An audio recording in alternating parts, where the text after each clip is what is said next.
नमस्कार दोस्तों, 11 अप्रैल साल 1970 अमेरिका के केनेडी स्पेस सेंटर से अपोलो 13 मिशन का रॉकेट लॉन्च होता है। 1, 0. We have commit and we have liftoff at 2:13. इसमें बैठे हैं 3 एस्ट्रोनॉट्स जो चांद पर जा रहे हैं। लेकिन दिलचस्प बात यह है कि 1 साल भी नहीं गुजरा है उस दिन से जिस दिन नील आर्मस्ट्रांग ने पहली बार चांद पर कदम रखा था।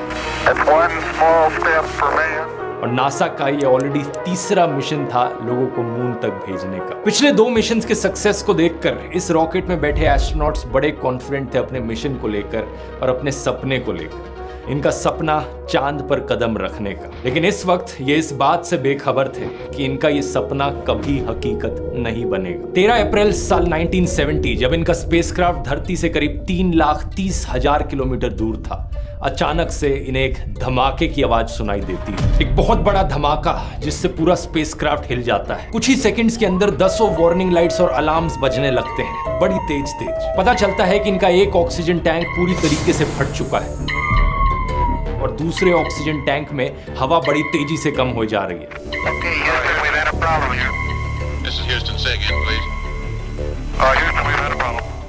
धरती पर बैठे मिशन कंट्रोल को यकीन नहीं होता। उन्हें लगता है कि इंस्ट्रूमेंट्स खराब होंगे, लेकिन स्पेसक्राफ्ट में बैठे एस्ट्रोनॉट उन्हें देखकर बताते हैं कि उन्हें खिड़की से दिख रहा है ये हवा लीक होए जा रही है। दूसरी तरफ इन्हें दिखता है कि इस धमाके की वजह से ये स्पेसक्राफ्ट अपने रास्ते से इतना भटक गया है कि हर सेकंड ये धरती से किलोमीटर दूर जा रहा है। कुछ ही घंटों बाद अपोलो 13 में बैठे एस्ट्रोनॉट्स धरती से इतनी दूर है कि एक नया रिकॉर्ड बन जाता है। आज के दिन तक कोई भी इंसान धरती से इतना दूर नहीं गया है जितने ये 3 एस्ट्रोनॉट्स गए अपोलो 13 के मिशन के दौरान। चांद पर लैंड करना तो छोड़ो, अब सवाल इस बात का है कि क्या ये जिंदा धरती पर वापस लौटकर आ भी सकते हैं।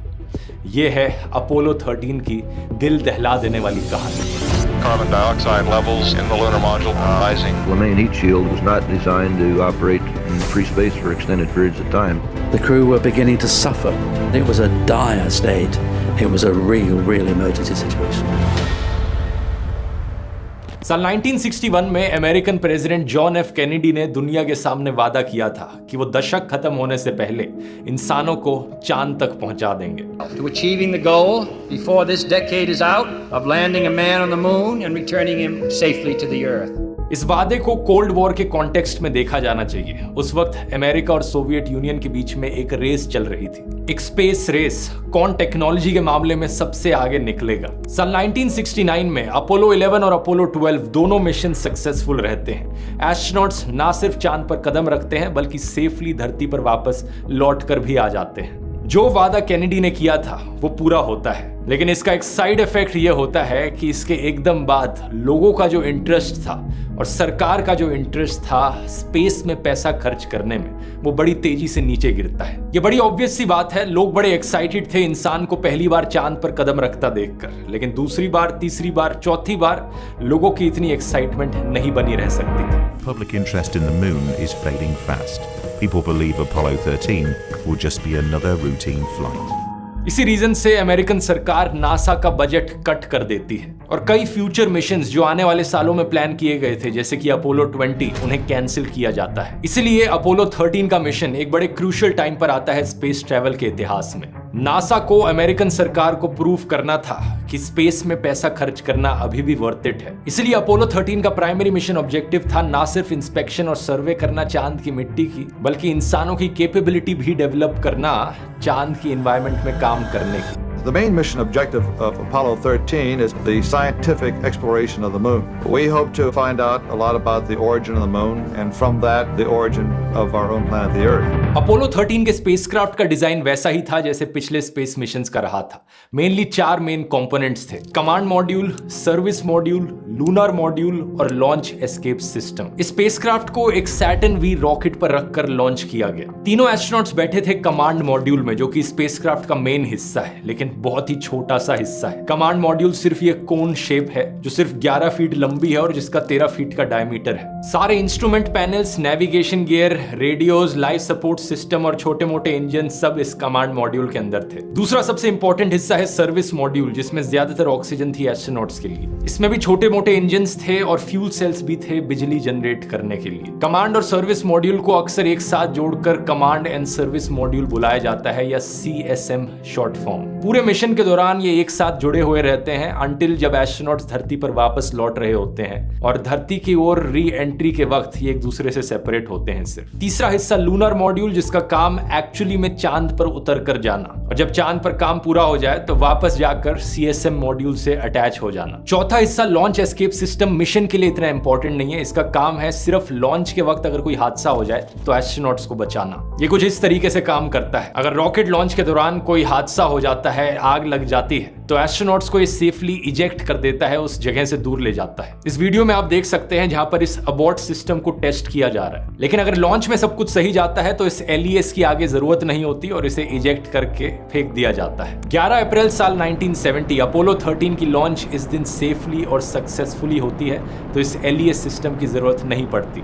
स्पेसक्राफ्ट में बैठे हैं 3 एस्ट्रोनॉट्स, कमांडर जिम लवेल, दूसरे लूनर मॉड्यूल के पायलट फ्रेड हेस और तीसरे कमांड मॉड्यूल के पायलट जैक स्विगर्ट। इत्तेफाक की बात है कि ओरिजिनल प्लान के अनुसार इन तीनों में से किसी को भी इस मिशन के लिए नहीं चुना गया था। ओरिजिनली 3 अलग एस्ट्रोनॉट्स थे जिन्हें इस मिशन के लिए चुना गया था, लेकिन उन तीनों के साथ कुछ अलग अलग प्रॉब्लम्स हुई जिसकी वजह से वो इस मिशन में पार्टिसिपेट नहीं कर पाए। यही कारण से ये 3 एस्ट्रोनॉट्स का क्रू टेक ऑफ करता है धरती से। इस रॉकेट को लॉन्च होता हुआ देखने करीब 2 लाख लोगों की जनता आई थी ग्राउंड पर। ये एक बहुत छोटा नंबर था अगर पिछले साल हुए अपोलो 11 के लिफ्ट ऑफ से कंपेयर किया जाए तो। उस दिन 7 मिलियन लोग आए थे रॉकेट लॉन्च होता हुआ देखने।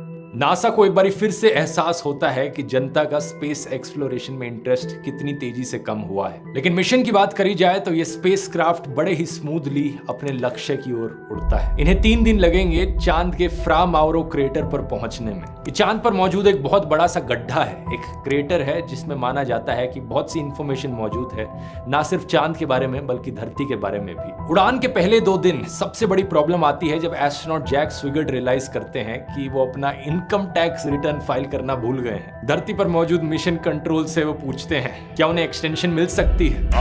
Have you guys completed your income tax? Yeah, Joe, I gotta. Hey, it's too funny. Things kind of happen real fast down there, and I do need an extension. I didn't get mine filed. I'm really serious. वहां हंसते हंसते उन्हें जवाब मिलता है कि मिल सकती है 60 डे की एक्सटेंशन उन्हें। इस कॉन्वर्सेशन से पता चलता है कि सब कुछ सही जा रहा था। पहले 2 दिन किसी भी तरीके की अड़चने नहीं आई मिशन में। मिशन के 46 आवर्स 43 मिनट्स पर कैप्सूल कम्युनिकेटर जो ड्यूटी पर थे उस वक्त वो कहते हैं कि स्पेसक्राफ्ट बहुत ही अच्छी शेप में है और हम यहाँ बैठे बैठे बोर हो रहे हैं। This Apollo Control at 46 hours, 43 minutes. Spacecraft's in real good shape as far as we're concerned, Jim. We're bored to tears down here. चीजें इतनी स्मूथली चल रही थी कि लोग बोर हो रहे थे। वैसे सुनकर आपको बहुत अजीब लगेगा, लेकिन अपने आप को इंटेंशनली बोर होने का समय देना एक बहुत ही अच्छी चीज है मेरी राय में। मेरा मानना है कि अगर आपको अपनी प्रोडक्टिविटी और क्रिएटिविटी को मैक्सिमाइज करना है तो दिन में कुछ समय आपको खाली छोड़ना पड़ेगा। खाली समय जहां पर आप लिटरली कुछ नहीं कर रहे, बस बोर हो रहे हो। ये चीज माइंड को रिलैक्स करने के लिए बहुत ही जरूरी है, स्पेशली आज के जमाने में कि 5 सेकंड भी कोई आदमी बोर होता है तो आज के दिन वो अपना फोन निकालकर स्क्रॉल करने लग जाता है। यही एक बड़ा राज है कि मैं अपना टाइम इतनी एफिशिएंटली कैसे मैनेज कर पाता हूं और इतने सारे वीडियोस आपको कंसिस्टेंटली दे पाता हूं, वो भी कंटिन्यूअसली ट्रैवल करते करते। ऐसे ही और ढेर सारे सीक्रेट्स और प्रैक्टिकल टिप्स मैंने बताई हैं अपने टाइम मैनेजमेंट कोर्स में। एक ऐसा कोर्स जो आपको स्टेप बाय स्टेप सॉल्यूशन देता है कि कैसे आप अपनी जिंदगी में चीजों के लिए और टाइम निकाल सकते हैं और अपनी प्रोडक्टिविटी और क्रिएटिविटी को मैक्सिमाइज कर सकते हैं। अभी तक जिन भी लोगों ने इस कोर्स को लिया है उन्हें बहुत बढ़िया लगा है। रिव्यूज आप स्क्रीन पर देख सकते हैं। अगर आप भी लेने में इंटरेस्टेड हैं, आप में से पहले 400 लोगों के लिए एक स्पेशल डिस्काउंट है 42% का, अगर आप कूपन कोड NASA42 यूज करेंगे तो। कोर्स का लिंक इस QR कोड को स्कैन करके मिल जाएगा आपको, या फिर इसका लिंक डिस्क्रिप्शन और पिन कमेंट में भी आप देख सकते हैं। अपनी जिंदगी में एक बहुत बड़े बदलाव के लिए तैयार हैं तो जाकर ट्राई करके देखिए। अब टॉपिक पर वापस आते हैं। मिशन का तीसरा दिन 13 अप्रैल क्रू को बताया जाता है कि उन्हें लूनार मॉड्यूल में कुछ टेस्ट करने पड़ेंगे और इसके अलावा उन्हें एक टेलीविजन ब्रॉडकास्ट करना है जहां पर वो कैमरे के द्वारा कमांड मॉड्यूल और सर्विस मॉड्यूल के इंटीरियर्स को दिखाएंगे दुनिया को। अब ऑडियंस का इंटरेस्ट इस चीज में इतना कम था कि किसी भी टेलीविजन नेटवर्क ने उस वक्त इस ब्रॉडकास्ट को दिखाया नहीं। कमांडर लवेल की वाइफ इस ब्रॉडकास्ट को देखने के लिए मिशन कंट्रोल के वीआईपी कमरे में गई। ये टीवी ब्रॉडकास्ट खत्म होने के करीब 6.5 मिनट बाद धरती पर बैठे फ्लाइट कंट्रोलर्स एस्ट्रोनॉट स्विगर्ट को कहते हैं कि ऑक्सीजन लेवल वो एक बार जाकर चेक करें। इसमें कुछ अनयूजुअल नहीं था, ये बस एक रूटीन चेक था सर्विस मॉड्यूल में मौजूद ऑक्सीजन टैंक्स का। और जैसे ही ये चेक हो रहा था अचानक से एक बहुत बड़ा धमाका होता है। ढेरों वार्निंग लाइट्स और अलार्म्स बजने लग जाते हैं। जैसा मैंने वीडियो के शुरू में बताया था, स्पेसक्राफ्ट में बैठे एस्ट्रोनॉट्स को एक बड़ा झटका भी लगता है। कमांडर लवेल मिशन कंट्रोल को संपर्क करके कहते हैं, Houston, we have had a problem. पता चलता है ऑक्सीजन का एक टैंक पूरी तरीके से खत्म हो चुका है और दूसरे टैंक में ऑक्सीजन बड़ी तेजी से नीचे गिर रही है। धरती पर बैठे मिशन कंट्रोल को पहले लगा था कि ये इंस्ट्रूमेंट्स गलत दिखा रहे होंगे, लेकिन यही सच्चाई होती है। सभी लोगों को अर्जेंटली एक्शन लेने की जरूरत थी अगर इन एस्ट्रोनॉट्स की जान को बचाना था तो। जो टीवी चैनल्स इस मिशन को बोरिंग बताकर खबरों में नहीं दिखा रहे थे, अब अचानक से ये न्यूज हेडलाइन बन जाती है। Apollo 13 to the moon is in serious jeopardy this morning and is not going to make a moon landing. Spacecraft में मौजूद ऑक्सीजन टैंक्स स्फीयर शेप के थे जिनमें ऑक्सीजन को लिक्विड फॉर्म में स्टोर किया जाता था। इनके सेंटर में एक हीटर लगा हुआ था जिससे इस लिक्विड ऑक्सीजन को गैस में कन्वर्ट करते थे। और अपोलो 13 पर सर्विस मॉड्यूल में ऐसे 2 टैंक लगे थे ऑक्सीजन के। ये जो टैंक नंबर 2 था, इसे ओरिजिनली अपोलो 10 में इंस्टॉल किया गया था, लेकिन वहां से मॉडिफिकेशन के लिए हटा दिया गया था और एक माइनर एक्सीडेंट हुआ था इसको लेकर। गलती से ये नीचे गिर जाता है रिपेयरिंग के वक्त और डैमेज हो जाता है। इसके अंदर की जो एक ट्यूब थी वो डैमेज हो गई थी और इंस्पेक्शन के वक्त किसी ने उसे देखा नहीं था। इसकी टेस्टिंग करते वक्त लोगों ने नोटिस किया था कि ये टैंक पूरा खाली नहीं होता था, तो बची कुची ऑक्सीजन को पूरा खत्म करने के लिए यहाँ पर हीटर्स का इस्तेमाल किया जाता था ताकि उसे पूरा बॉयल ऑफ कर दिया जाए। बाद में हमें पता चलता है यहाँ अंदर लगाया गया जो थर्मोमीटर था वो मैक्सिमम 30 डिग्री सेल्सियस तक टेम्परेचर दिखा सकता था, लेकिन इस टैंक के अंदर जब ऑक्सीजन को हीट करने के लिए हीटर का इस्तेमाल किया जाता था तो टेम्परेचर 538 डिग्री सेल्सियस तक भी पहुंच जाता था। ये एक्सट्रीम हीटिंग किसी ने नोटिस नहीं करी क्योंकि थर्मोमीटर में दिखती ही नहीं थी। इसी एक्सट्रीम हीटिंग की वजह से इस टैंक के अंदर लगी जो इलेक्ट्रिकल वायर्स थी उनकी इंसुलेशन डैमेज हो गई थी। मिशन के शुरू होने से पहले नासा के मैनेजर्स और इंजीनियर्स ने इस टैंक की जांच पड़ताल करके इस टैंक को अप्रूव किया था, लेकिन वो इस अंदर के डैमेज को देख नहीं पाए थे। और इसी की वजह से अपोलो 13 के मिशन के दौरान जब रूटीन चेक किया जा रहा था इस टैंक का तीसरे दिन पर और उन इलेक्ट्रिक वायर्स की वजह से एक स्पार्क होता है, ये टैंक फट जाता है। चांस की बात थी कि ये टैंक स्पेसक्राफ्ट के बाहर की तरफ लगा हुआ था। अगर ये स्पेसक्राफ्ट के अंदर लगा होता और वहां फटता तो इंस्टेंटली ये सारे एस्ट्रोनॉट्स मारे जाते, लेकिन क्योंकि ये बाहर लगा था तो एक्सप्लोजन बाहर की तरफ हुआ और सर्विस मॉड्यूल में सिर्फ 13 फुट का एक पैनल डैमेज हुआ। इसके अलावा और क्या कुछ डैमेज हुआ था स्पेसक्राफ्ट में, एस्ट्रोनॉट्स इतने श्योर नहीं थे। अब सभी को एक बहुत बड़ा फैसला लेना था, धरती पर वापस लौटने का कौन सा रास्ता लिया जाए। फास्टेस्ट तरीका धरती पर वापस लौटने का था कि स्पेसक्राफ्ट को उल्टा घुमा लिया जाए, लेकिन यह करने के लिए सर्विस मॉड्यूल के मेन इंजन को चलाना पड़ेगा। मेन इंजन जहां पर लोकेटेड था वो जगह काफी करीब थी जहां सीएसएम मॉड्यूल में धमाका हुआ था। कोई नहीं जानता था कि इंजन पर डैमेज हुआ या नहीं हुआ। और दूसरा तरीका वापस लौटने का था धरती पर कि चांद की ओर जाया जाए और चांद के अराउंड सर्कल करके फिर वापस लौटा जाए धरती पर। इसमें सर्विस मॉड्यूल के इंजन को चलाने की जरूरत नहीं पड़ेगी, लेकिन इसमें रिस्क ये था कि 4 से 5 दिन का समय लग जाएगा धरती पर वापस लौटने में। क्या एस्ट्रोनॉट्स के पास इतनी ऑक्सीजन और इतना पानी बचा है? नासा के फ्लाइट डायरेक्टर यहाँ पर दूसरा ऑप्शन चुनते हैं, लंबा रास्ता वापस लिया जाएगा।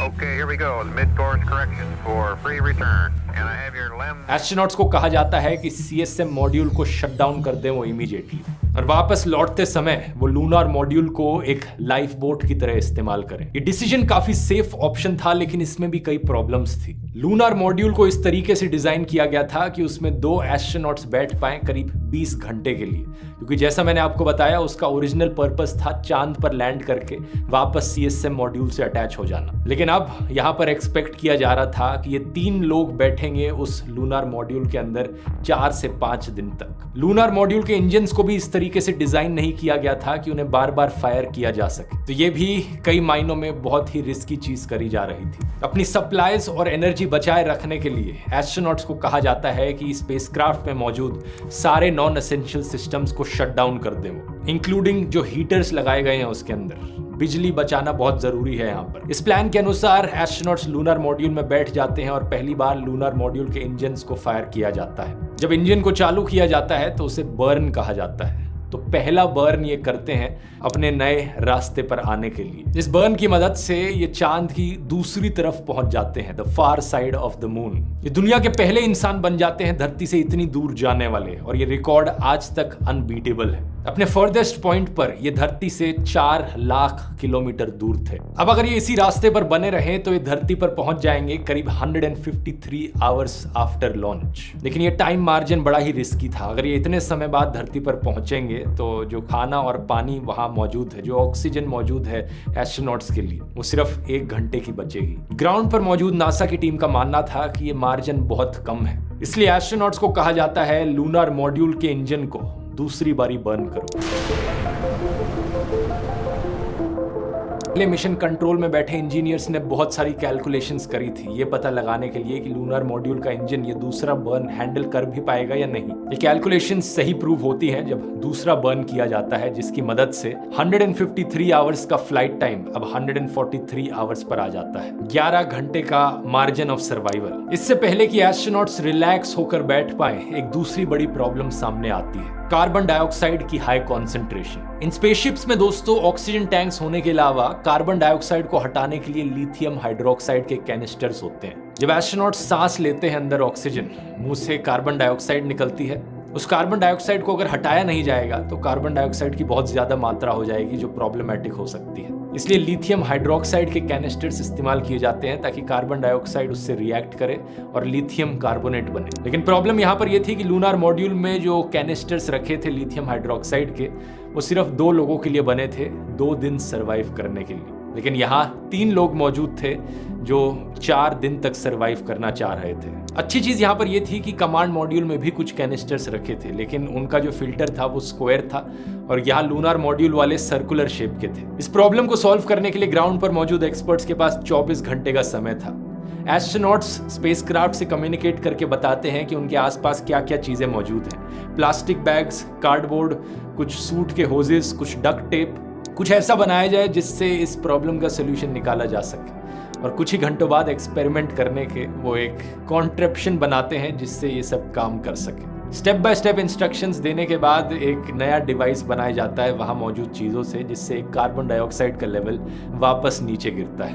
कमांडर लोवेल अपनी किताब लॉस्ट मून में बताते हैं कि the contraption wasn't very handsome but it worked. जो चीज इन्होंने बनाई थी वो कुछ ऐसी दिखती थी। इस पूरे रेस्क्यू मिशन में छोटी से छोटी चीज का ध्यान रखा जा रहा था। एस्ट्रोनॉट्स को इंस्ट्रक्शन दी जाती है कि दिन में एक आदमी 200 मिलीलीटर से ज्यादा पानी ना पिए, क्योंकि अगर ज्यादा पानी ये पिएंगे तो इन्हें यूरिनेट करने की जरूरत पड़ेगी और ऐसे में इनके पेशाब की क्वांटिटी स्पेसशिप की डायरेक्शन बदल सकती थी। इसलिए इतना कम पानी पीकर ये सरवाइव करते रहते हैं। ये 3 एस्ट्रोनॉट्स टोटल में 14 किलो वेट लूज कर देते हैं। एस्ट्रोनॉट हेज को तो एक यूरिनरी ट्रैक्ट इन्फेक्शन भी हो जाता है। 4 दिन बाद जब अपोलो 13 का स्पेसक्राफ्ट वापस धरती की ओर पहुंचता है, एस्ट्रोनॉट्स रियलाइज करते हैं कि एक और बर्न करने की जरूरत पड़ेगी। इनकी कैलकुलेशंस में इन्होंने लैंडर पर मौजूद कूलिंग वेपर को अकाउंट में नहीं लिया था। इसकी वजह से पूरा स्पेसक्राफ्ट रास्ते से भटक रहा था। कमांडर लोवेल एक और बर्न करते हैं लूनार मॉड्यूल का, जिससे स्पेसक्राफ्ट वापस ट्रैक पर आता है। थैंकफुली ये स्पेसक्राफ्ट तीसरे बर्न को भी सहन कर पाता है, इवन दो इस लूनार मॉड्यूल को सिर्फ एक बर्न करने के लिए बनाया गया था। पूरी दुनिया अब दिल थाम के न्यूज चैनल्स को देख रही थी और एस्ट्रोनॉट्स के धरती पर वापस लौटने का इंतजार कर रही थी। एस्ट्रोनॉट के फैमिली मेंबर्स और दोस्त सब साथ में बैठकर टीवी पर इसे होता हुआ देख रहे थे। अब सबसे बड़ा सवाल इस बात का था,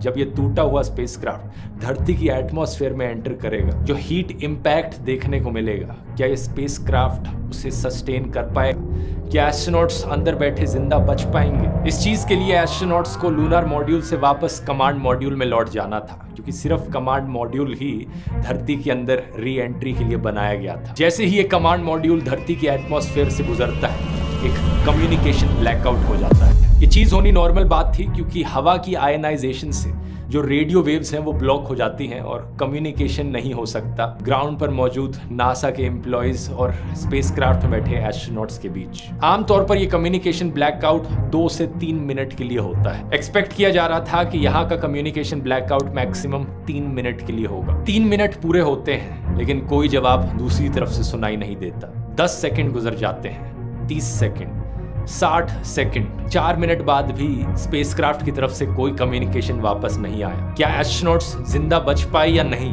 4 मिनट 27 सेकंड बाद फाइनली दूसरी तरफ से कम्युनिकेशन आती है।